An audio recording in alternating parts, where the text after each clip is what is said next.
Pensa só, o que acontece quando o símbolo mais importante de um acordo, de uma aliança, é quebrado em pedaços?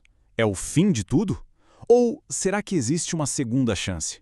Hoje, a gente vai mergulhar em Deuteronômio, capítulo 10, uma história antiga que fala de um jeito surpreendente sobre como reconstruir a partir das ruínas.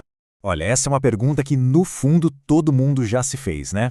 Seja numa amizade, no trabalho, na família, e é exatamente esse o dilema que está no centro dessa passagem.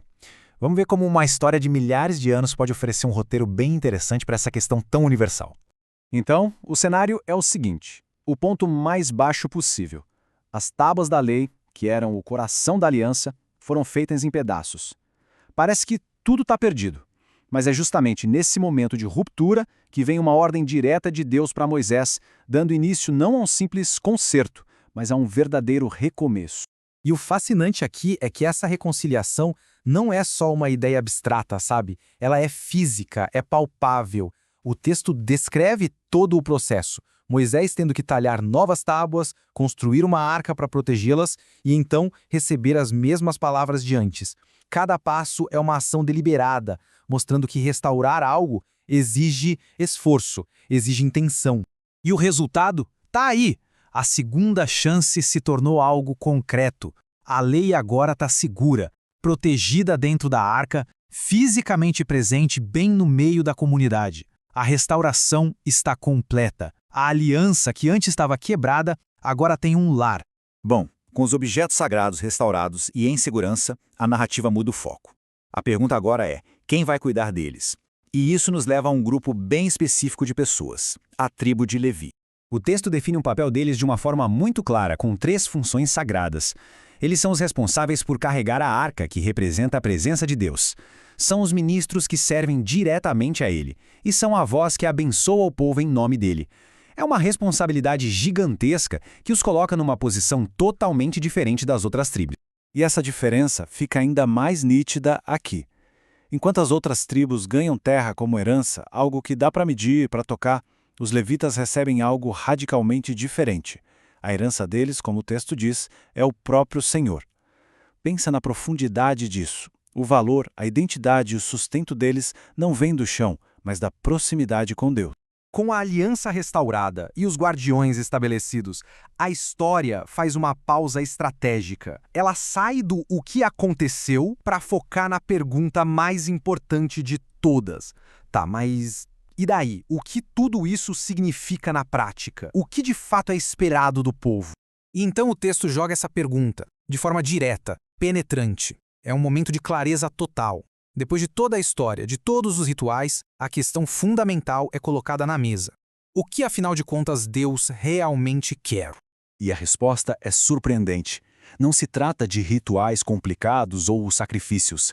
É sobre a atitude do coração e as ações que nascem dela. A lista se resume a reverência, que é temer a Deus, lealdade, que é andar nos caminhos dele e guardar seus mandamentos, e, acima de tudo, um amor profundo, um amor que se expressa em serviço de corpo e alma. Mas para a gente entender por que esses são os requisitos, o texto vai um passo além. O argumento é o seguinte: para entender os mandamentos, primeiro é preciso entender o caráter de quem os deu. A ética toda se baseia na natureza de Deus. E a descrição começa com uma declaração de soberania absoluta. Ele é o Deus dos deuses. Ou seja, qualquer outro poder, qualquer outra divindade está debaixo da autoridade final dele. E o texto reforça essa ideia, elevando ainda mais. Ele é o Senhor dos senhores. Qualquer rei, qualquer governante, qualquer sistema de poder aqui na Terra, no fim das contas, responde a ele. E finalmente a descrição chega no seu ápice, com essa imagem cósmica, o Deus grande, poderoso e temível. A mensagem é clara. A grandeza e o poder dele são incomparáveis. Mas é exatamente aqui que a história dá uma virada impressionante. Logo depois de estabelecer esse poder absoluto, o texto define o caráter desse Deus não pela sua força, mas pela sua justiça e compaixão. Ele não é parcial, não se vende, pelo contrário, ele ativamente defende os mais vulneráveis, o órfão, a viúva e, de forma muito específica, o estrangeiro.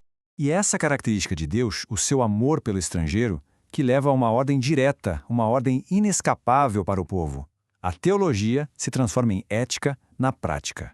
O mandamento, portanto, é uma consequência direta do caráter de Deus. A lógica é, se ele ama e cuida do estrangeiro, então o povo que o serve também deve amar o estrangeiro que vive no meio deles. E aqui está o porquê, o fundamento que amarra tudo. Não é só um comando abstrato, ele está enraizado na própria memória histórica do povo. Eles são chamados a ter empatia porque já estiveram exatamente nessa posição de vulnerabilidade.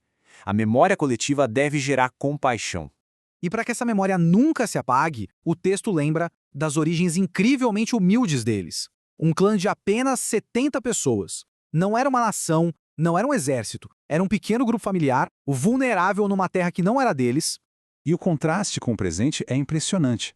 Daquele pequeno começo, eles se tornaram uma nação numerosa com as estrelas no céu. Essa transformação incrível serve como um lembrete constante de onde vieram e da responsabilidade que isso traz junto.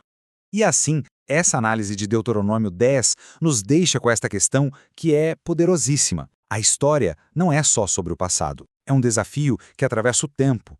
Como a nossa própria memória, especialmente as memórias de dificuldade e vulnerabilidade, deve moldar a maneira como tratamos os outros hoje. A resposta a isso define quem a gente realmente é.